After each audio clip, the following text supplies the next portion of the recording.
जड़े व्यक्ति पाप उपरे जय पाई परिबो।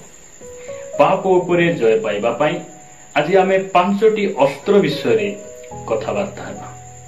आज को 2023 वर्ष तले प्रभु यीशु ख्रीष्ट स्वर्ग त्यागी मानव रूप धारण करी एही धरा पृष्ठ को आसिले। से जेपरी आपना लोक मानकु सेमानकर समस्त पापरु उद्धार करिवे, परित्राण करिवे, एथि पाई से जगत को आसिले। आ आज मध्य से इच्छा करंती आम्भे माने जेपरी एही पापर उपस्थिति मध्य रही, पापर जगत रे रही आमे जेपरी धर्म जीवन यापन करू, पवित्र जीवन यापन करू, यह स्वर्गर परमेश्वर इच्छा करंती। प्रिय भाई भणी माने अनेक समय रे अनेक भाई माने भणी माने से माने कहंती जे मु केते चेष्टा करूछि मात्र बारंबार मो जीवन रे पाप हो जाउछि, मु कोन करिबि। प्रार्थना गला परे, वाक्य सुनिला परे किछि दिन मु भलरे रहुछि, धर्म जीवन यापन करूछि, मात्र धीरे धीरे पुनर्बार मु पापरे पड़ी जाउछि। एथि पाई मते कोन करिबा आवश्यक रहिछि। प्रिय भाई भणी माने मु आपण मानकु प्रभुको वाक्यरु 5टी कथा कहिबा पई चाहे।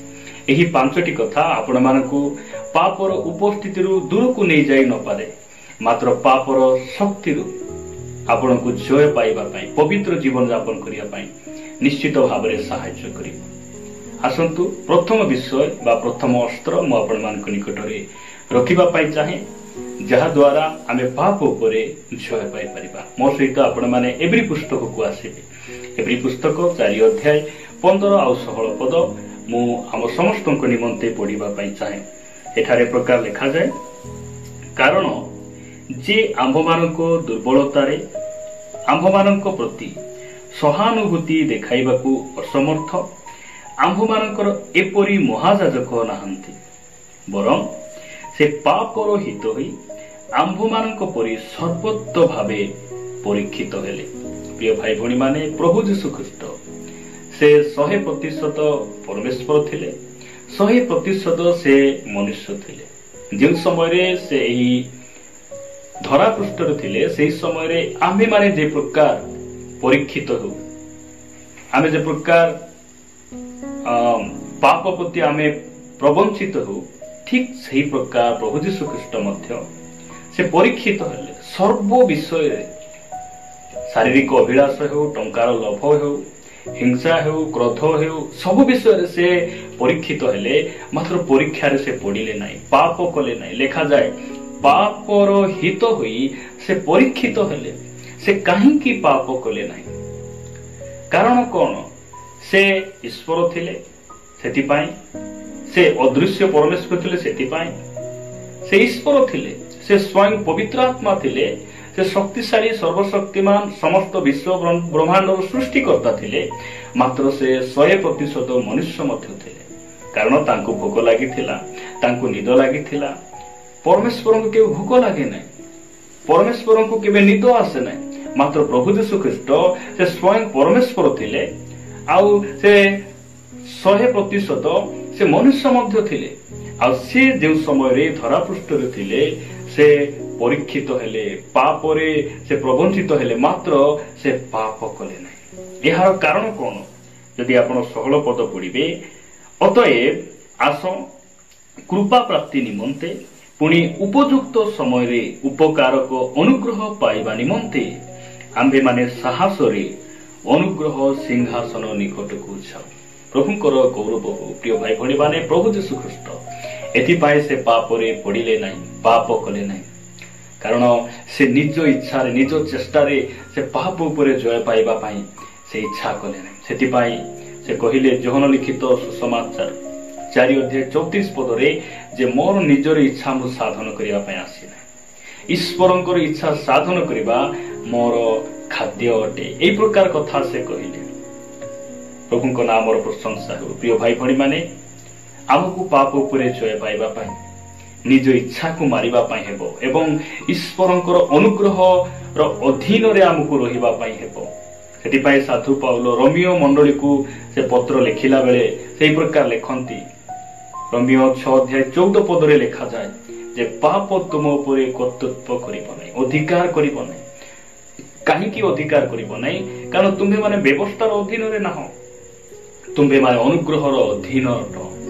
ପ୍ରିୟ ଭାଇ ଭଉଣୀ ମାନେ, ଆମକୁ ଅନୁଗ୍ରହ ଦରକାର। ପାପ ଉପରେ ଜୟ ପାଇବା ପାଇଁ ଆମେ ନିଜେ ଯେତେ ଚେଷ୍ଟା କଲେ ମଧ୍ୟ, ଯେତେ ବାଇବେଲ ପଢିଲେ ମଧ୍ୟ, ଆମେ ଯେତେ ଉପବାସ କଲେ ମଧ୍ୟ ଆମେ ଜୟ ପାଇପାରିବା ନାହିଁ।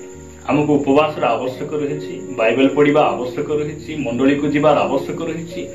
ମାତ୍ର ଏହି ସବୁ ଆମକୁ ପାପ ଉପରେ ଜୟ ଦେବ ନାହିଁ। କେବଳ କେବଳ ପରମେଶ୍ୱରଙ୍କର ଅନୁଗ୍ରହ ଆମକୁ କଣ କରିବ? ପାପ ଉପରେ ଜୟ ପ୍ରଦାନ କରିବ।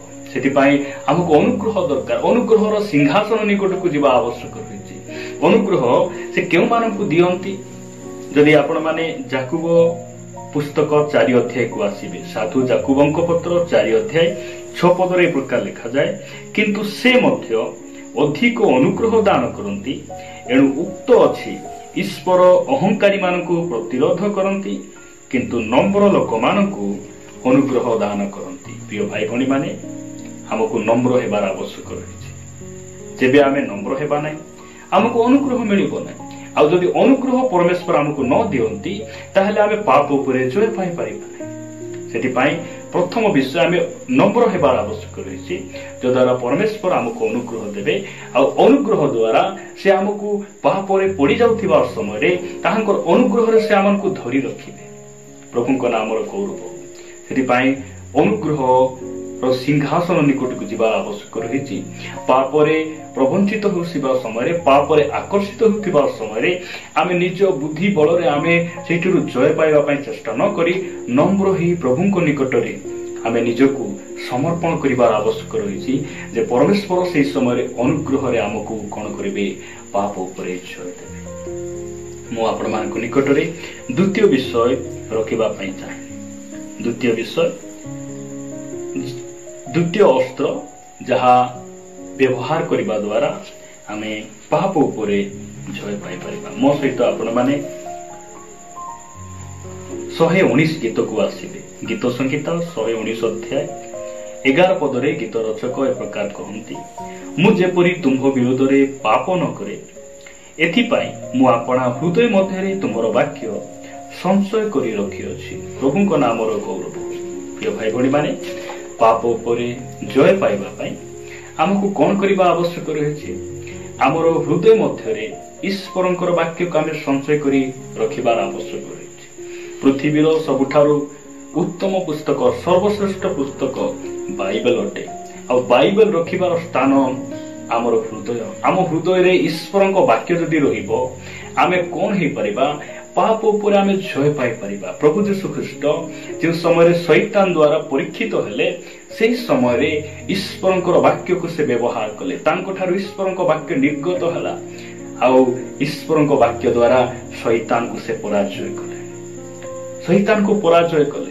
ପ୍ରିୟ ଭାଇ ଭଉଣୀ ମାନେ, ସେଥିପାଇଁ ଈଶ୍ୱରଙ୍କ ବାକ୍ୟ ଆମକୁ ଦରକାର। ସାଧୁ ପାଉଲ କଲସ୍ୟ ମଣ୍ଡଳୀ ନିକଟକୁ ପତ୍ର ଲେଖିଲା ବେଳେ ସେ 3 ଅଧ୍ୟାୟ 16 ପଦରେ ଲେଖିଲେ ଯେ ଖ୍ରୀଷ୍ଟଙ୍କର ବାକ୍ୟ ତୁମ୍ଭମାନଙ୍କ ଠାରେ ପ୍ରଚୁର ଭାବରେ ବାସ କର। ଖ୍ରୀଷ୍ଟଙ୍କର ବାକ୍ୟ, ନୂତନ ନିୟମର ବାକ୍ୟ, ସେହି ପବିତ୍ର ଆଉ ଜୀବନ୍ତ ବାକ୍ୟ ଆମ ହୃଦୟ ମଧ୍ୟରେ ରହିବାର ଆବଶ୍ୟକ ରହିଛି। ପ୍ରିୟ ଭାଇ ଭଉଣୀ ମାନେ, ସେଥିପାଇଁ ଆମେ କଣ ହେଇପାରିବା? ଆମେ ପାପ ଉପରେ ଜୟ ପାଇପାରିବା। ମୁଁ ଆପଣମାନଙ୍କ ନିକଟରେ ତୃତୀୟ ଅସ୍ତ୍ର ରଖିବା ପାଇଁ ଚାହେଁ। ତୃତୀୟ ଅସ୍ତ୍ର, ଆପଣମାନେ ମୋ ସହିତ ଗାଲାତୀୟ ପୁସ୍ତକକୁ ଆସିବେ।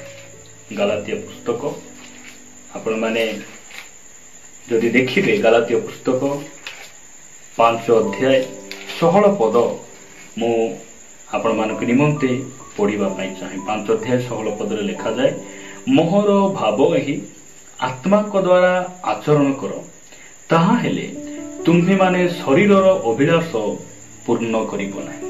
ପ୍ରିୟ ଭାଇ ଭଉଣୀ ମାନେ, ଆମକୁ ପାପ ଉପରେ ଜୟ ପାଇବା ପାଇଁ ଯାହା ତୃତୀୟ ଅସ୍ତ୍ର ପରମେଶ୍ୱର ଆମକୁ ଦେଇଛନ୍ତି, ପବିତ୍ର ଆତ୍ମା।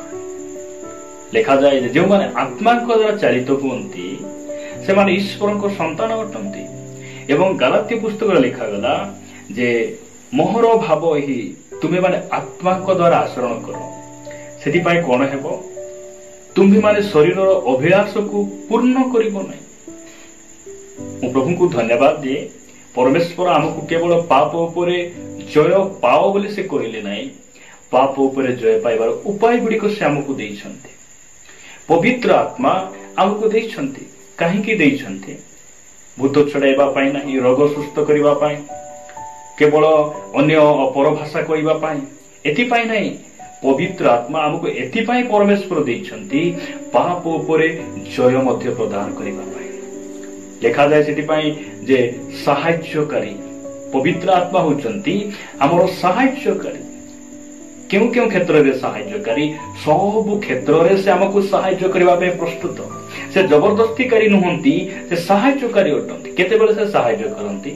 जेतेबेले आमे तांकर सहाय्य को मागु। जे समय आमे पाप रे पड़ी जाउछु, आमे पारु न, से समय कहिबार अछि पिता तुमर आत्मा को द्वारा तुम मते सहाय्य कर।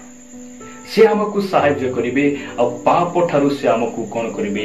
जय प्रदान करिवे। मु आपण मानक निकट रे चतुर्थ अस्त्र रखिबा पाई चाहे। चतुर्थ अस्त्र बा चतुर्थ विषय जहां हमको पाप उपरे जय पाइबा पाई हमको कोन करे? सहाय्य करे। मो सहित आपण माने रोमियो पुस्तक को आसीबे। रोमियो पुस्तक 8 अध्याय, रोमियो पुस्तक 8 अध्याय 34 पद रे एक प्रकार लिखा जाए, किए दंडाज्ञा देव? ख्रीष्ट जीशु तो मृत्यु भोग कले, बरं से उत्थापित हेले, से ईश्वर को दक्षिण पार्श्व अच्छी, से मध्य आंभमान निमंते निवेदन करुछंती। जदि आपण माने एवरी पुस्तक को आसे, एवरी पुस्तक से ही सेम कथा। एवरी पुस्तक 7 अध्याय 25 पद रे एक प्रकार लिखा जाए।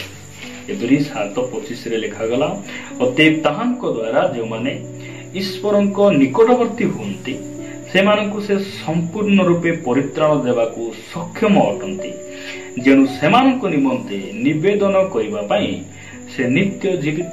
मु प्रभु को धन्यवाद दिए। यही कथा हमकु मन रखिबा आवश्यक रही, बोध प्राप्त हेबार आवश्यक रही जे प्रभु यीशु ख्रीष्ट आम पाई से मध्यस्थ प्रार्थना करुछन्ति। हमकु पाप उपरे जय प्रदान जेतेबेले आमे पाऊ से समय आमे मने पकाइबार आवश्यक रही, जानिबा आवश्यक रही जे प्रभु यीशु ख्रीष्ट से मो पाई प्रार्थना करुछन्ति आ ताहांकर मध्यस्थ प्रार्थना आज मते पाप उपरे जय देछि, विजय देछि।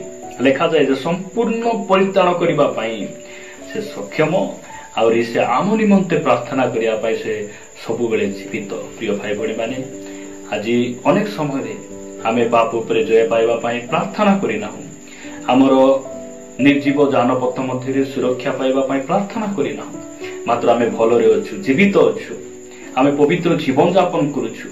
यार कारण कौन है पारे? कारण आम पाई जड़े सपक्षवादी से स्वर्ग रे अछंती, से आम पाई प्रार्थना करुछंती। आमे जे प्रकार दंड प्राप्त न हेउ, आमे जे प्रकार बाधा प्राप्त न हेउ, एथि पाई से आम निमंते मध्यस्थी प्रार्थना करुछंती। प्रिय भाई बहन माने प्रभु को नाम गौरव हो। प्रभु यीशु ख्रीष्टंकर प्रार्थना आमको कौन करे? आमको जय प्रदान करे, पाप उपरे विजय जीवन यापन करिया पाए आमको कौन करे? सहायता करे। सेति पाई एहा आमनकर मने रहिबार अछि, बोध प्राप्त आमे हेबार अछि ख्रीष्ट विश्वासी भावरे जे मो प्रभु यीशु ख्रीष्ट मो पाई प्रार्थना करुछन्ति, मो पाई प्रार्थना करुछन्ति। से आम पाई केते मनोयोगी परमेश्वर अटंती। प्रिय भाई भणी माने मो शेष कथा आपण मानक निकट रखिबा पाई चाहे जे कौन करिबा आवश्यक रही हमें पाप उपरे जय पाइबा पाई। शेष कथा बा शेष अस्त्र आमे जदि जानिबा बहुत भलो हेबो जे प्रभु यीशु ख्रीष्ट दिने अपना शिष्य मान को कहिले। माथ्यू लिखित सुसमाचार 26 अध्याय 41 पद लिखा जाए, परीक्षा रे जेपड़ी न पड़ एथिपाई जागी रही प्रार्थना कर, आत्मा इच्छुक सत्य मात्र शरीर दुर्बल। प्रिय भाई भणी माने आमे जे अनुग्रह प्रभु आमको देले ताहा नुहे, परमेश्वर आमको वाक्य देइछन्ति, पवित्र आत्मा देइछन्ति, से आम पाई प्रार्थना करुछन्ति जे एहा आम पाई यथेष्ट ताहा नुहे। जदि आमे सेल्फ कंट्रोल हेबा नै, आमे जदि इच्छा करिबा नै, आमे जदि निजे प्रभु को निकट समर्पण हेबा नै, आग्रह हेबा नै, ताहले परमेश्वर काहाको मध्य से निजे टाणी नै, निजे पवित्र करी, निजे धार्मिक गणना करी, निजे परित्राण देई से सब करंती नै। आमे जेतेबेले इच्छा करू प्रभु को निकट को फेरी जाओ, आम ठारे गोटे परित्राण पाइबार बा पाप उपरे जय पाइबार इच्छा शक्ति थाए, आग्रह थाए, সেই সব মনোভাবକୁ ଦେଖି ପରମେଶ୍ୱର କଣ କରନ୍ତି ସାହାଯ୍ୟ କରନ୍ତି। ସେଥିପାଇଁ ପ୍ରଭୁ ଯୀଶୁ ଖ୍ରୀଷ୍ଟ ଯେ ଆମ ପାଇଁ ପ୍ରାର୍ଥନା କରୁଛନ୍ତି ସେଥିପାଇଁ ଆମେ ମନ ଇଚ୍ଛା ଜୀବନ ଯାପନ କରିବା ଏହା କୁହାଯାଉ ନାହିଁ, କିନ୍ତୁ ଆମର ମଧ୍ୟ କର୍ତ୍ତବ୍ୟ ରହିଛି ଯେ ଆମେ ମଧ୍ୟ ପ୍ରାର୍ଥନା କରିବାର ଆବଶ୍ୟକ ରହିଛି। କଣ ବୋଲି ପ୍ରାର୍ଥନା କରିବାର ଆବଶ୍ୟକ ରହିଛି? ପ୍ରଭୁ ମୋ ଜୀବନରେ ପରୀକ୍ଷା ନ ଆସୁ, ଏଥିପାଇଁ ନାହିଁ। ପରୀକ୍ଷା ଆସିବ, ପ୍ରଲୋଭନ ଆସିବ, ରୋଗ କ୍ଲେଶ ଆସିବ, ସମସ୍ୟା ଆସିବ, ମାତ୍ର ସେଇଠାରେ ତୁମେ ପଡି ନ ଯିବା ପାଇଁ, ହାରି ନ ଯିବା ପାଇଁ ତୁମକୁ କଣ କରିବାର ଅଛି? ପ୍ରାର୍ଥନା କରିବାର ଆବଶ୍ୟକ ରହିଛି। ଲେଖାଯାଉଛି ପରୀକ୍ଷାରେ ଯେପରି ନ ପଡ ବୋଲି କହିଲେ, ପାପରେ ଯେ ପ୍ରକାର ନ ପଡ, ପାପରେ ହାରି ନ ଯାଅ, ସେଥିପାଇଁ ଜାଗି ରହି ପ୍ରାର୍ଥନା କର। ପ୍ରିୟ ଭାଇ ଭଉଣୀ ମାନେ, ଆମେ ପ୍ରାର୍ଥନା ଯଦି ରହିବା, ଆମକୁ ଆମର ଆତ୍ମିକ ପୁରୁଷ ବଳ ପ୍ରାପ୍ତ ହେବ, ଅଭିଳାଷ ଗୁଡ଼ିକ ମରିଯିବ। ପ୍ରିୟ ଭାଇ ଭଉଣୀ ମାନେ, ଆମକୁ ପ୍ରାର୍ଥନାରେ ଆମକୁ ରହିବାର ଅଛି, ପ୍ରାର୍ଥନା କରିବାର ଅଛି, ଯଦ୍ୱାରା ଆମେ ପାପ ଉପରେ ବିଜୟ ପାଇପାରିବା, ଜୟ ପାଇପାରିବା। ପ୍ରଭୁଙ୍କ ନାମର ଗୌରବ ଆସୁ। ଯଦି ଆମେ ପାପ ଉପରେ ଜୟ ପାଇବା ପାଇଁ ଆମର କ୍ଷୁଧା ତୃଷା ଯଦି ଅଛି, ଆମେ ଏହି 5ଟି ଅସ୍ତ୍ରକୁ ବ୍ୟବହାର କରୁ। ଆମେ ଅନୁଗ୍ରହର ସିଂହାସନ ନିକଟକୁ ଯାଉ, ଈଶ୍ୱରଙ୍କ ବାକ୍ୟକୁ ଆମର ହୃଦୟ ମଧ୍ୟରେ ଆମେ ସଞ୍ଚୟ କରି ରଖୁ। ତାପରେ ଆମେ ଆତ୍ମାରେ ଚାଳିତ ହେଉ। ତାପରେ ପ୍ରଭୁ ଯୀଶୁ ଖ୍ରୀଷ୍ଟ ଯେ ଆମ ପାଇଁ ମଧ୍ୟସ୍ଥ ପ୍ରାର୍ଥନା କରୁଛନ୍ତି, ଏହା ମାନେ ବୋଧପ୍ରାପ୍ତ ହେଉ, ମନେ ରଖୁ, ସ୍ମରଣରେ ରଖୁ, ଆଉ ତାଙ୍କୁ ଆମେ ଧନ୍ୟବାଦ ଦେଉ। ଏବଂ ଶେଷ କଥା ଯେ ଆମେ ନିଜେ ମଧ୍ୟ ପ୍ରାର୍ଥନା କରୁ, ଜାଗ୍ରତ ହେଉ, ପ୍ରଭୁଙ୍କ ନିକଟରେ ନମ୍ର ହୋଇ ସମର୍ପଣ ହୋଇ ଫେରି ଆସୁ, ଯଦ୍ୱାରା ଆମେ କଣ ହେଇପାରୁ? ଯେ ସବୁ ପାପ ଉପରେ ଆମେ ଜୟ ପାଇପାରୁ। ଭାଇ ଭଉଣୀ ମାନେ, ପ୍ରଭୁଙ୍କ ନାମର ଗୌରବ ହଉ। ପ୍ରଭୁ ଏହି ବାକ୍ୟ ଦ୍ୱାରା ଆମ ପ୍ରତ୍ୟେକଙ୍କୁ ପ୍ରଚୁର